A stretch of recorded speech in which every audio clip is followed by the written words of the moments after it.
सिंध में सुजागी पैदा करण अॻिते रहियो। हुन सदाईं जाबिर आमरनि जे अॻियां टटके मुक़ाबिलो कयो। हुन पंहिंजी सॼी ज़िंदगी कामिल हैदर बख़्श तरीक़े सां पंहिंजी सिंध हारी खां शुरूआत कई, आख़िरी टाइम ताईं कमिटमेंट रहियो। पंहिंजे नज़रिए सां सिंध जे आमरनि जाबिरनि जेके पंहिंजा फ़ैसिला पढ़िया उन्हनि खे पली जे साथ मुक़ाबिलो कयो ऐं पंहिंजी जुरत ऐं बहादुरी सां मुक़ाबिलो कयो।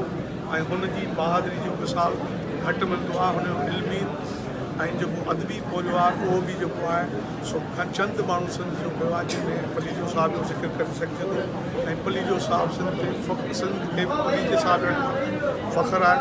अॾोर माण्हू ग़रीबनि पोरियत मज़दूरनि जी रहनुमाई कंदो।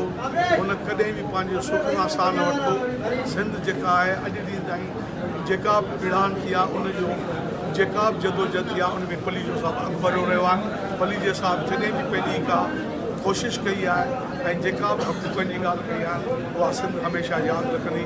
सिंध हुनखे ट्रिब्यूट पेश कंदी। तीसरी दाणी सिंध हूंदी पलीजो साहिब जो फ़िक्रु नज़रियो कंदो।